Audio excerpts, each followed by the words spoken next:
If you or someone you know is a victim of human trafficking, call the National Human Trafficking Hotline at 1-888-373-7888.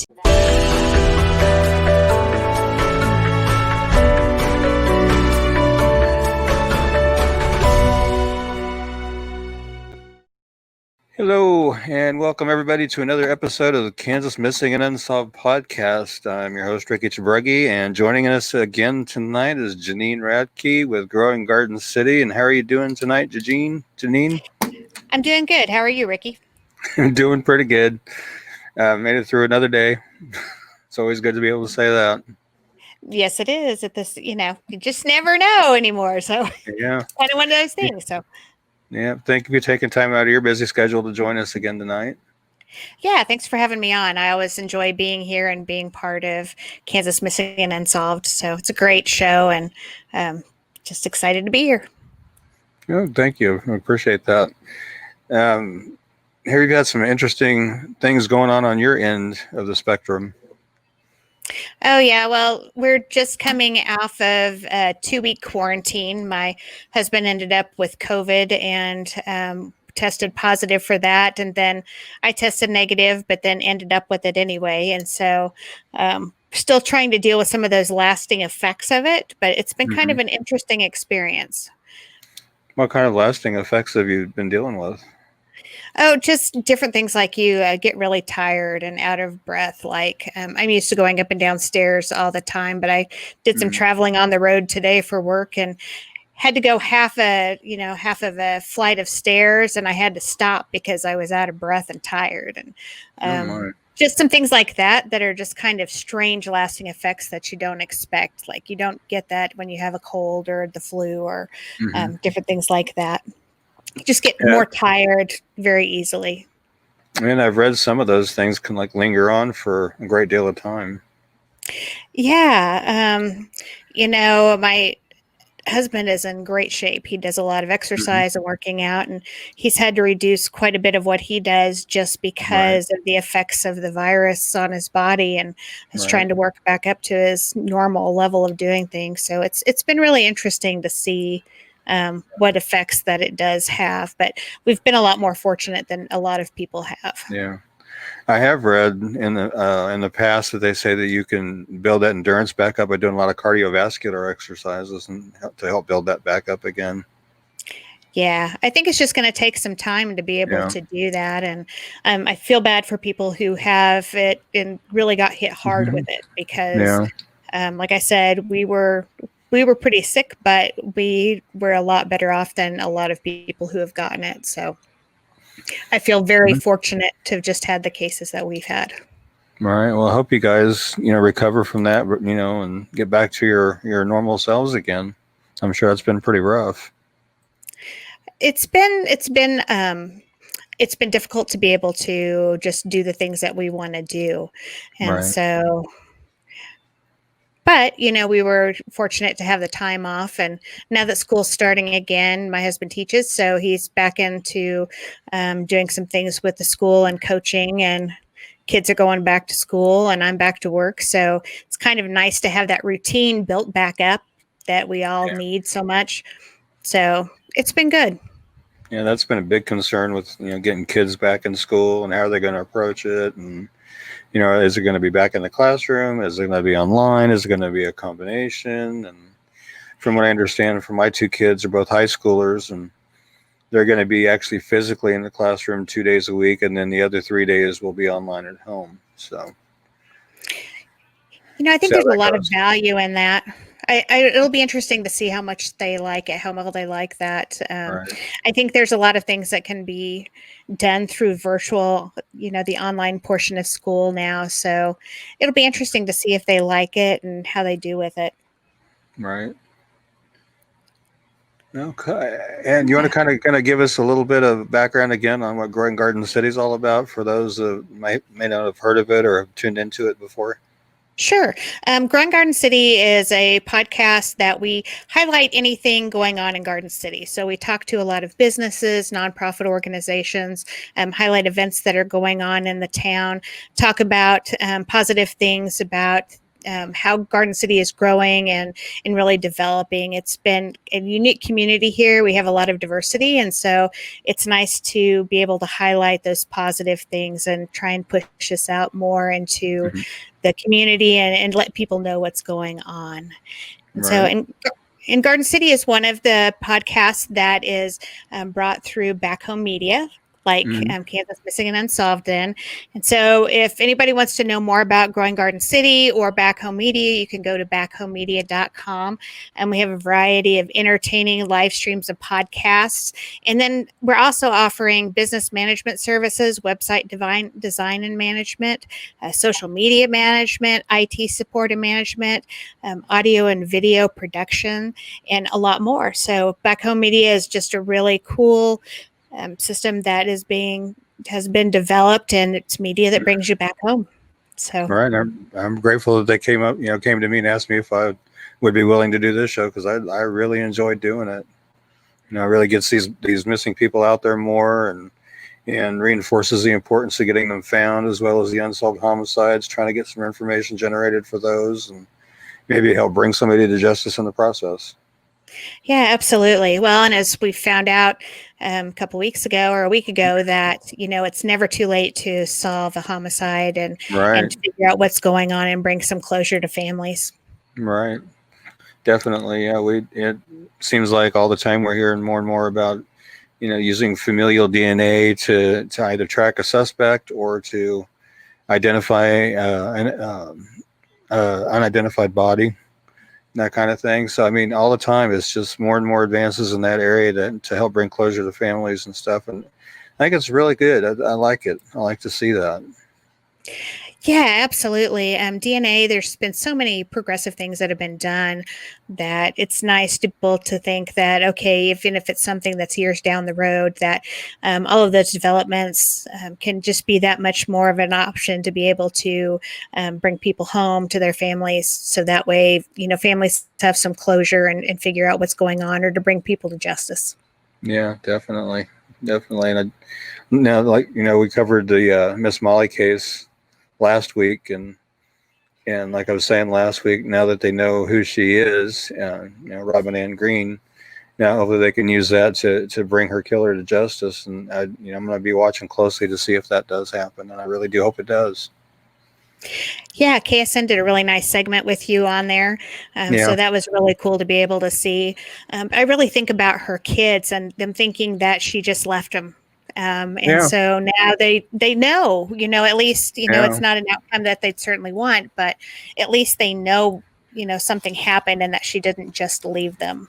Right. And she had 4 kids. So yeah, I feel for them, because, we don't know what kind of things they were told as they were growing up about what may have happened to her or anything like that. It's really hard to know, but my prayers go out to her family, and, they've opted to go ahead and leave her, buried here in Salina, and they're going to have a headstone put on her grave. And I think that's really cool. It's from what the sheriff was saying at the press conference, that, as her family put it, I guess, that she's lived here longer in death than she lived in life. So they don't really want to uproot her from here. They just want to leave her here, which I thought was pretty cool, pretty sweet.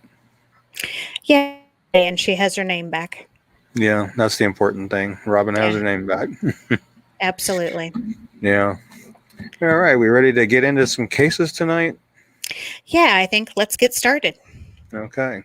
The National Runaway Safe Line is here to listen and here to help. Speak to someone specifically trained in crisis prevention who won't tell you what to do. Join a forum where you can post your questions, thoughts, or concerns about what it is like to be a teenager or a parent. If there is something you have been wondering about, please ask, because chances are there are a lot of other people wondering the same thing.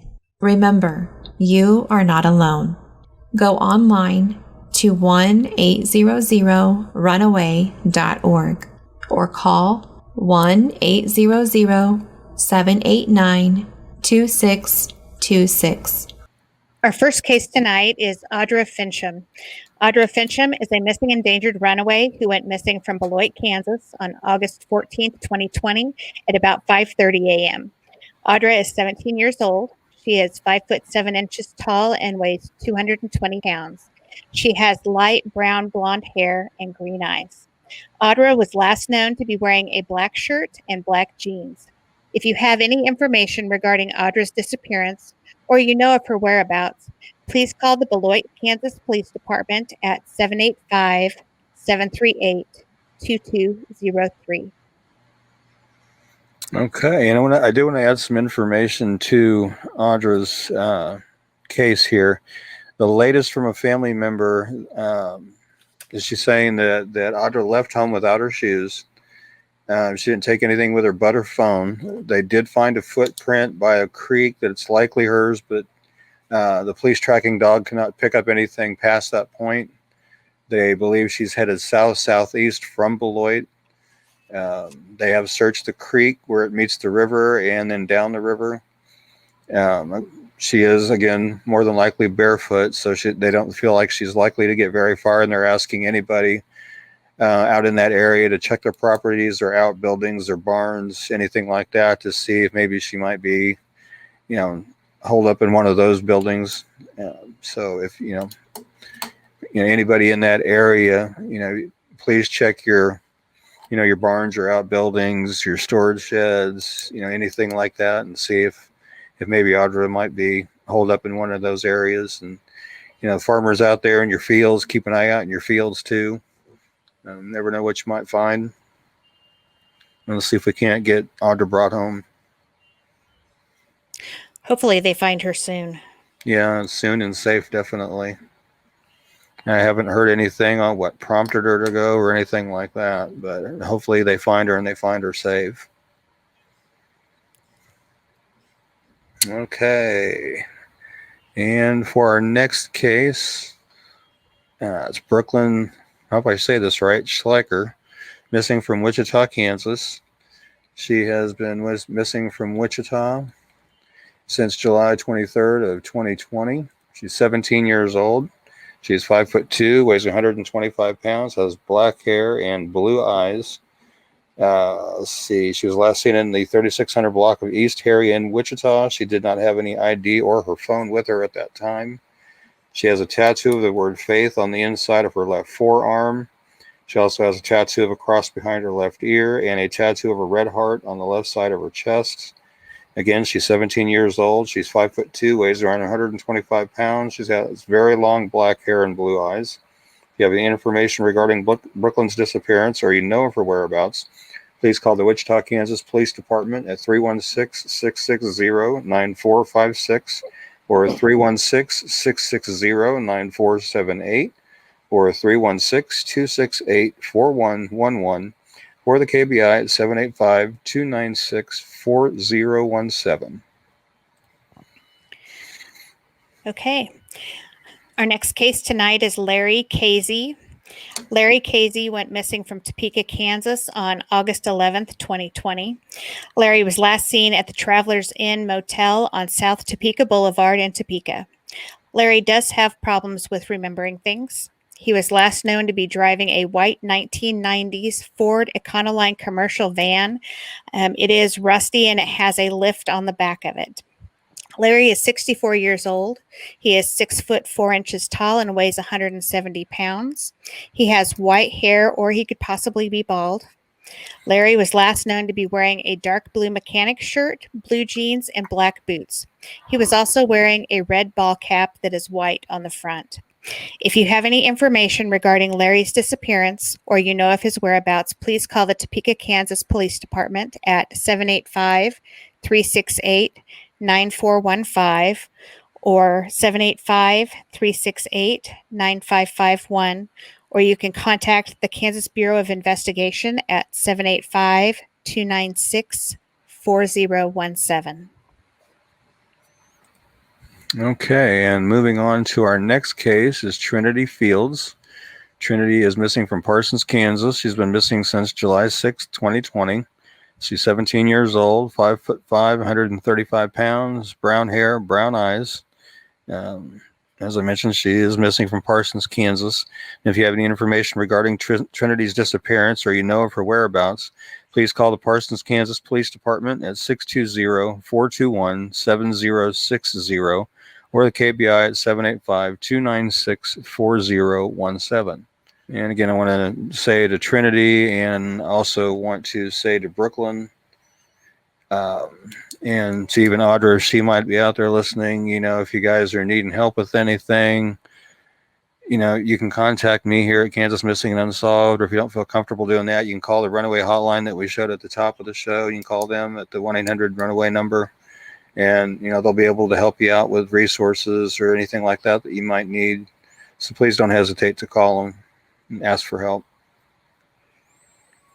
Yeah. Well, and if you know something or you've seen something or you think you might have some information, don't disregard it. Go ahead and make the call, because you never know what might help in leading to finding somebody to be able to help them get to safety. Right. Exactly. Yeah. So, okay. We have on our unsolved homicides this evening, we have Mabel and Raymond Aguero.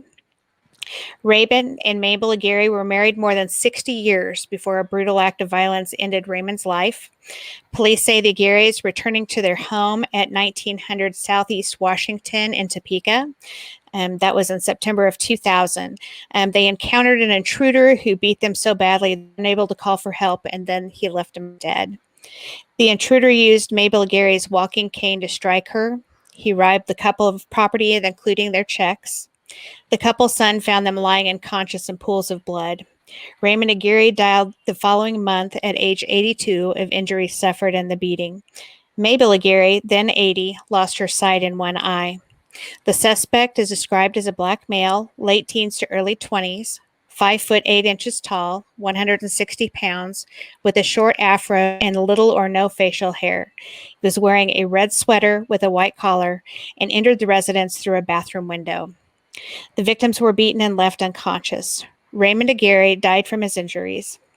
A $5,000 governor's reward was issued for information leading to the arrest and conviction of the person committing these crimes. If you have information, contact Topeka Police Department at 785-368-9023. You can contact Crime Stoppers at 785-234-0007, or you can contact the Kansas Bureau of Investigation at 1-800-KS-CRIME or 1-800-572-7463.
Well, welcome back. Janine, what do you guys have going on this week on Good Morning Garden City?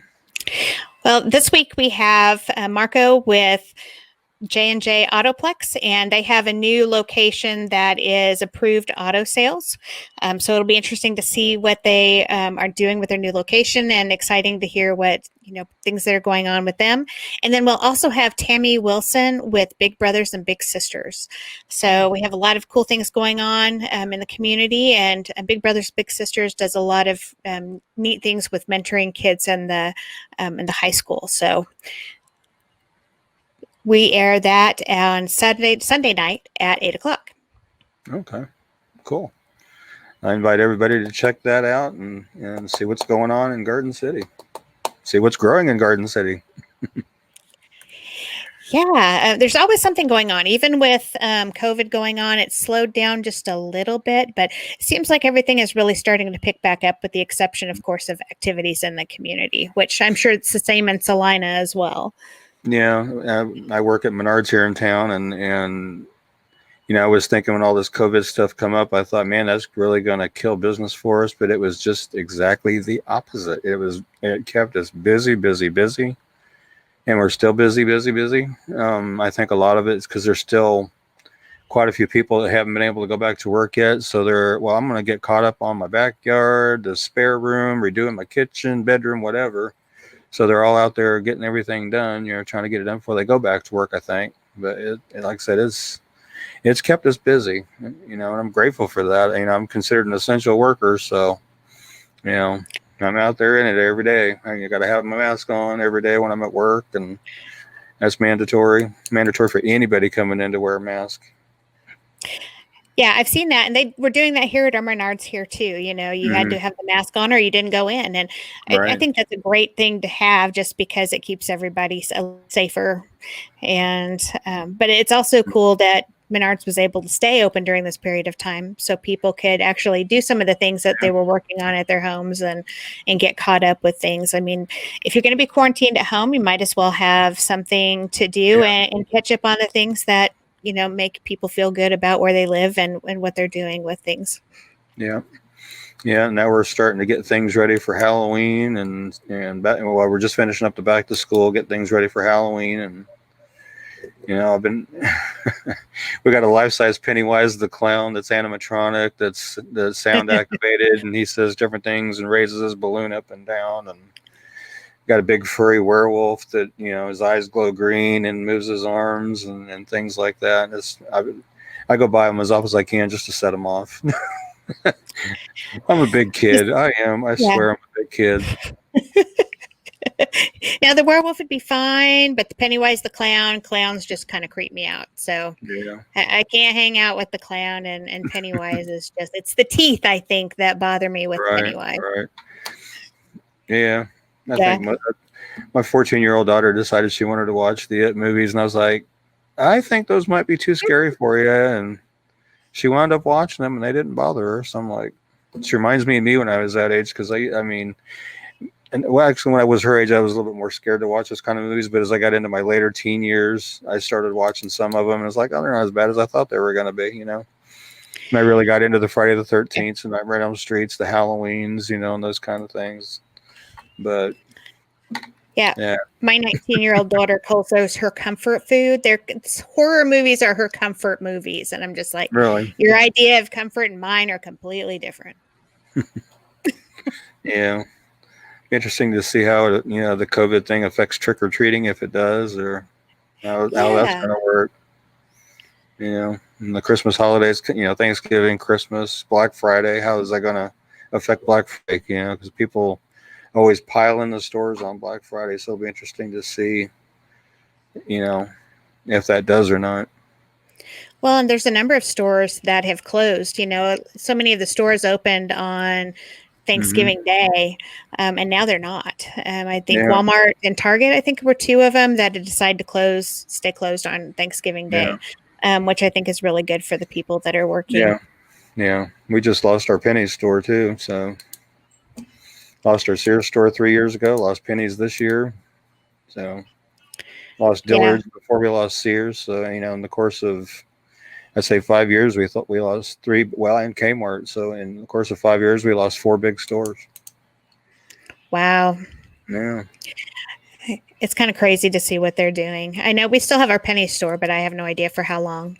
We still have our Kohl's, Sears has been Target, gone for several Walmart. years. Yeah. We still have our Kohl's, our Target, our Walmart, our Ross's. We still have all those.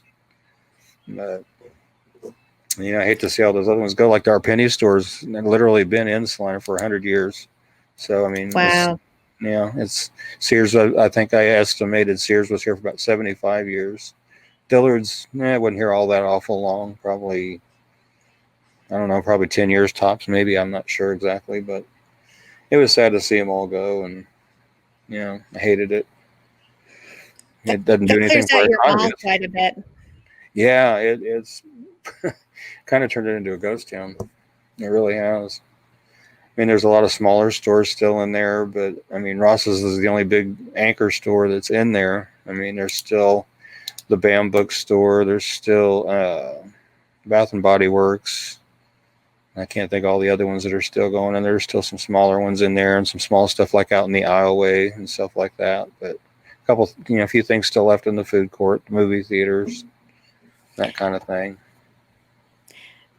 The trend here, and we've never had our mall here, but our newer section over at Schulman Crossing still seems to be building on over there. So I've seen they've started construction for 2 stores that are going in over there. So, or one that's moving over there and a new one that's coming in. So I'm glad to see that I was kind of afraid with COVID that maybe that would sat down or stop it, but it seems to be going forward still. So hopefully they can all hang on over there and keep going. Yeah, we do have a new, I guess, kind of a family entertainment type place that's going in Sears's old spot. I can't remember the name of the darn thing, but it's supposed to have like an indoor go-kart track. It's supposed to have pool tables, video game arcade. You can eat in there. I'm not sure what the timetable for opening is, but they've been working on it. So hopefully that'll be up and running soon, and maybe that'll draw some people back in the mall. I don't know. My understanding is the guy out of Florida owns it. Wow. Oh, that'll be great for families, though, to be able to go do things together and to be able to go and have some fun. Yeah. Last time I took a peek in the Sears's old spot, they gutted out everything that was Sears, and you could look in through the mall entrance and see all the way back to automotive on the one side and all the way back to the offices on the other side. And this wasn't the Sears store I worked in for 22 years, that's for sure. Yeah.